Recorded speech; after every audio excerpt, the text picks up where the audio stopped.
ಆತ್ಮೀಯ ಪತ್ರಿಕಾ ಹಾಗೂ ಮಾಧ್ಯಮದ ಸ್ನೇಹಿತರೆ, ನಿನ್ನೆ ದಿನ ರಾಜ್ಯ ಸರ್ಕಾರ ಬಹಳ ದೊಡ್ಡ ಮನಸ್ಸನ್ನು ಮಾಡಿ ಏನು ಮೊನ್ನೆ ಸ್ಟ್ಯಾಂಪೇಡ್ ಕಾಲ್ ತುಳಿತಕ್ಕೇನು 11 ಜನ ಅಮಾಯಕರು ಮೃತಪಟ್ಟಿದ್ದಾರೆ. ಈ ಘಟನೆಯಲ್ಲಿ ಒಂದು FIR ಅನ್ನು ರಿಜಿಸ್ಟರ್ ಮಾಡಿದ್ದಾರೆ.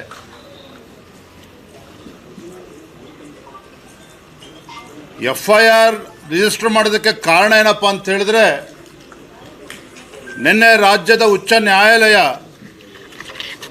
ಏನು ಸುಮೋಟೋ ಕೇಸನ್ನು ತೆಗೆದುಕೊಂಡು ರಾಜ್ಯ ಸರ್ಕಾರಕ್ಕೆ ಛೀಮಾರಿ ಹಾಕಿದ ನಂತರದಲ್ಲೇ ರಾಜ್ಯ ಸರ್ಕಾರ ಎಚ್ಚೆತ್ತುಕೊಂಡಿರುವಂಥದ್ದು. ತದನಂತರದಲ್ಲಿ ಕಬ್ಬನ್ ಪಾರ್ಕ್ ಪೊಲೀಸ್ ಸ್ಟೇಷನಲ್ಲಿ FIR ದಾಖಲಾಗಿದೆ. FIRನಲ್ಲಿ ಪ್ರಮುಖವಾಗಿ Karnataka state cricket association, KSCA, RCB ಮತ್ತು ಏಜೆನ್ಸಿ ಆಗಿರ್ತಕ್ಕಂಥ DNA ಈ 3 ಸಂಸ್ಥೆಗಳನ್ನು ಬಹಳ ಪ್ರಮುಖವಾಗಿ ಆರೋಪಿಗಳು ಅಂತೇಳಿ ಉಲ್ಲೇಖ ಮಾಡಿದ್ದಾರೆ FIRನಲ್ಲಿ. ಇಲ್ಲಿ ಪ್ರಮುಖವಾಗಿರ್ತಕ್ಕಂಥ ಪ್ರಶ್ನೆ, FIR ರಿಜಿಸ್ಟರ್ ಆಗಿರ್ತಕ್ಕಂಥ ತರುವಾಯ ಮುಖ್ಯಮಂತ್ರಿಗಳು ಜಾಗೃತರಾಗಿದ್ದಾರೆ. ಹೈಕೋರ್ಟ್ ರಾಜ್ಯ ಸರ್ಕಾರಕ್ಕೆ ಚಾಟಿ ಬೀಸಿದ ನಂತರದಲ್ಲಿ FIR ರಿಜಿಸ್ಟರ್ ಆದಮೇಲೆ ಮುಖ್ಯಮಂತ್ರಿಗಳು ನಿನ್ನೆ ರಾತ್ರಿ ಏಕಾಏಕಿ ಪ್ರೆಸ್ ಮೀಟನ್ನು ಮಾಡಿ ಬ್ಯಾಂಗ್ಳೂರು ಪೊಲೀಸ್ ಕಮಿಷನರ್ ಒಳಗೊಂಡಂತೆ 5 ಜನ ಪೊಲೀಸ್ ಹಿರಿಯ ಅಧಿಕಾರಿಗಳನ್ನು ಅಮಾನತು ಮಾಡಿದ್ದಾರೆ. ಅರ್ಥಾತ್ ರಾಜ್ಯದ ಗೌರವಾನ್ವಿತ ಮುಖ್ಯಮಂತ್ರಿಗಳು ಮೊನ್ನೆ ನಡೆದಂಥ ದುರ್ಘಟನೆಯನ್ನು 11 ಜನ ಪ್ರಾಣ ಕಳೆದುಕೊಂಡಿದ್ದಾರೆ. ರಾಜ್ಯ ಸರ್ಕಾರ ಒಂದು ಹೊಣೆ ತಪ್ಪಾಗಿದೆ ಅನ್ನೋದನ್ನು ಒಪ್ಕೊಂಡಿದ್ದಾರೆ. ಆದರೆ ತಮ್ಮ ಹುಳುಕನ್ನು, ತಮ್ಮ ತಪ್ಪನ್ನು ಮುಚ್ಚಿ ಹಾಕಿಕೊಳ್ತಕ್ಕಂಥ ಸಲುವಾಗಿ ಪೊಲೀಸರನ್ನು ಹರಕೆಯ ಕುರಿಯಾಗಿ ಇವತ್ತು ರಾಜ್ಯ ಸರ್ಕಾರ ಮಾಡಿಕೊಂಡಿದೆ. ಯಾಕೆ ಮಾತನ್ನು ಹೇಳ್ತಾ ಇದ್ದೇನೆ ಅಂತ ಹೇಳಿದ್ರೆ, ಇವತ್ತು ಎಲ್ಲರೂ ಕೂಡ ಇವತ್ತು ದೇಶದಲ್ಲಿ ರಾಜ್ಯದಲ್ಲೂ ಚರ್ಚೆ ಆಗ್ತಾ ಇರುವಂಥದ್ದು, ಮತ್ತು ಸ್ವತಃ ಮುಖ್ಯಮಂತ್ರಿಗಳೇ ಹೇಳಿದ್ದಾರೆ, ನಾವು 30-40 ಸಾವಿರ ಜನ ಸೇರ್ತಾರೆ ಅಂತ ಅಂದ್ಕೊಂಡಿದ್ವಿ, 2-3 ಲಕ್ಷ ಜನ ಬಂದರು, ನಾವು ನಿರೀಕ್ಷೆ ಮಾಡಿರಲಿಲ್ಲ. ಅಂದರೆ ಇಂಟೆಲಿಜೆನ್ಸ್ ಫೇಲ್ಯೂರ್ ಇತ್ತು ಅನ್ನೋದನ್ನು ಸ್ವತಃ ಮುಖ್ಯಮಂತ್ರಿಗಳು ಒಪ್ಕೊಂಡಿದ್ದಾರೆ. ಮಾನ್ಯ ಮುಖ್ಯಮಂತ್ರಿಗಳೇ, 5 ಜನ ಪೊಲೀಸ್ ಅಧಿಕಾರಿಗಳನ್ನು ಅಮಾನತು ಮಾಡಿದ್ದೀರಿ, ಬೆಂಗಳೂರು ಪೊಲೀಸ್ ಕಮಿಷನರ್ನು ಕೂಡ ಅಮಾನತು ಮಾಡಿದ್ದೀರಿ. ಆದರೆ ಇಲ್ಲಿ ಪ್ರಮುಖವಾಗಿ ಎದ್ದು ಕಾಣ್ತಾ ಇರ್ತಕ್ಕಂಥದ್ದು, there was failure on the part of the intelligence. ಯಾಕೆ ಇಂಟೆಲಿಜೆನ್ಸ್ ಇರ್ತಕ್ಕಂಥ ಅಧಿಕಾರಿಗಳನ್ನು ನೀವು ಅಮಾನತು ಮಾಡಿಲ್ಲ? ಯಾಕೆ ಅಮಾನತು ಮಾಡಿಲ್ಲ ಅಂತ ಹೇಳಿದ್ರೆ, ಇಂಟೆಲಿಜೆನ್ಸಲ್ಲಿರ್ತಕ್ಕಂಥ ಅಧಿಕಾರಿಗಳನ್ನು ಅಮಾನತು ಮಾಡಿದ್ರೆ ಅವರ ಬುಡಕ್ಕೆ ಬರ್ತದೆ, ಮುಖ್ಯಮಂತ್ರಿಗಳ ಬುಡಕ್ಕೆ ಬರ್ತದೆ. ಇದು ಕಾರಣ ಏನಪ್ಪ ಅಂತ ಹೇಳಿದ್ರೆ, ಇಂಟೆಲಿಜೆನ್ಸ್ ಡಿಪಾರ್ಟ್ಮೆಂಟ್ ಏನಿದೆ ಸ್ವತಃ ಮುಖ್ಯಮಂತ್ರಿಗಳ ಅಡಿಯಲ್ಲಿ ಬರ್ತದೆ. He is holding that portfolio. ಹಾಗಾಗಿ ಮುಖ್ಯಮಂತ್ರಿಗಳು ಯಾವುದೋ ಹಿರಿಯ ಪೊಲೀಸ್ ಅಧಿಕಾರಿಗಳನ್ನು ಸ್ಕೇಪ್ ಗೋಟ್ ಮಾಡಿ, ಹರಕೆಯ ಕುರಿ ಮಾಡಿ, ಇವರು ಅದನ್ನು ತಪ್ಪಿಸ್ಕೊಳ್ತಕ್ಕಂಥ ಒಂದು ಷಡ್ಯಂತ್ರ ಮುಖ್ಯಮಂತ್ರಿಗಳೇ ಮಾಡ್ತಾ ಇದ್ದಾರೆ. ಕಾಂಗ್ರೆಸ್ ಪಕ್ಷದ ಹಿರಿಯ ಮುಖಂಡ BK ಹರಿಪ್ರಸಾದ್ ಇವತ್ತು ಪ್ರಶ್ನೆ ಮಾಡಿದ್ದಾರೆ, ಯಾತಕ್ಕೆ ಬೇಕಿದ್ರು ಸರ್ಕಾರದವರಿಗೆ RCB ಮ್ಯಾಚ್ ಗೆದ್ದಿದೆ ಅಂಥೇಳಿ ರಾಜ್ಯ ಸರ್ಕಾರ ಯಾಕೆ ಇದನ್ನು ಸಂಭ್ರಮಾಚರಣೆ ಮಾಡಬೇಕಾಗಿತ್ತು? ಅವಶ್ಯಕತೆ ಏನಿತ್ತು ರಾಜ್ಯ ಸರ್ಕಾರಕ್ಕೆ?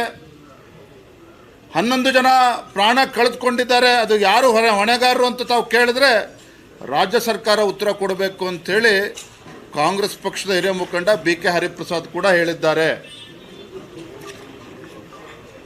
ಎರಡನೇ ವಿಚಾರ,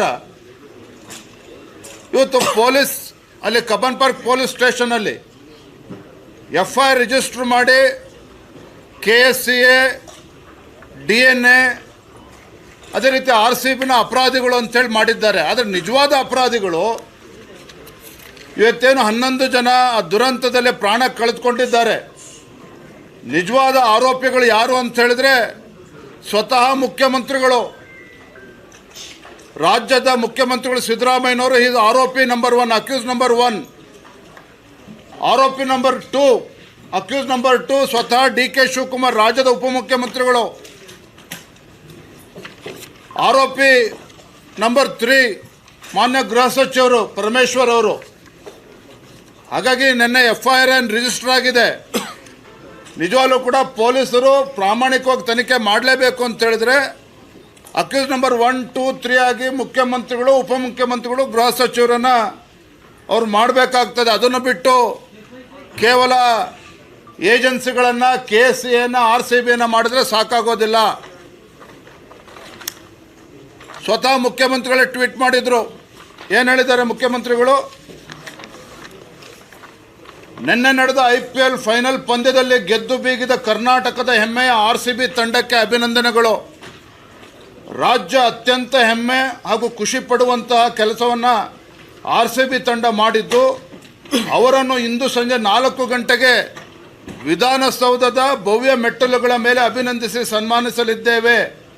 ಈ ಐತಿಹಾಸಿಕ ಕ್ಷಣದಲ್ಲಿ ನೀವು ಭಾಗಿಯಾಗಿ ಅಂತೇಳಿ ಸ್ವತಃ ಮುಖ್ಯಮಂತ್ರಿಗಳೇ ಕರೆಯನ್ನು ಕೊಟ್ಟಿದ್ದಾರೆ. ಯಾಕಿದನ್ನು ಇಲ್ಲಿ ಉಲ್ಲೇಖ ಮಾಡ್ತಾ ಇದ್ದೇನೆ ಅಂತ ಹೇಳಿದ್ರೆ, ಏನು 3ನೇ ತಾರೀಕು RCB ಫೈನಲ್ಸ್ ಗೆದ್ದ ನಂತರದಲ್ಲಿ ಅವತ್ತು ಸಂಜೆನೇ, ಅಂದರೆ ಮ್ಯಾಚ್ ಆಗೋಕ್ಕೂ ಮುಂಚೆ ಸಂಜೆನೇ KSCA ಮತ್ತು RCB ಕಡೆಯಿಂದ ಮತ್ತು DNA ಏಜೆನ್ಸಿ ಕಡೆಯಿಂದ ಕಬ್ಬನ್ ಪಾರ್ಕ್ ಪೊಲೀಸ್ ಸ್ಟೇಷನ್ಗೆ ಹೋಗ್ತಾರೆ. ಅಲ್ಲಿ ಮನವಿ ಕೊಡ್ತಾರೆ, ನಾವು ನಾಳೆ ಸೆಲೆಬ್ರೇಷನ್ ಮಾಡಬೇಕಾಗಿದೆ, ಅನುಮತಿ ಕೊಡಬೇಕು ಅಂತೇಳಿ ಕೇಳ್ತಾರೆ. ಲಿಖಿತವಾಗಿ ಉತ್ತರ ಕೊಟ್ಟಿದ್ದಾರೆ. ನಾಳೆ ನಾವು ಸಂಭ್ರಮಾಚರಣೆ ಕೊಡೋದಕ್ಕೆ ಅವಕಾಶ ಆಗೋದಿಲ್ಲ. ಲಕ್ಷೋಪಲಕ್ಷ ಸಂಖ್ಯೆಯಲ್ಲಿ ಅಭಿಮಾನಿಗಳು ಬರ್ತಾರೆ, RCB ಅಭಿಮಾನಿಗಳು ಬರ್ತಾರೆ. ರಾಜೀನಾಮೆಗೆ ಆಗ್ರಹಿಸ್ತಾ ಇದ್ದಾರೆ BY ವಿಜಯೇಂದ್ರ. HDK ಮತ್ತೆ ಆರ್ ಅಶೋಕ್, BY ವಿಜಯೇಂದ್ರ ಮಹತ್ವದ ಸುದ್ದಿಗೋಷ್ಠಿಯನ್ನು ನಡೆಸ್ತಾ ಇದ್ದಾರೆ.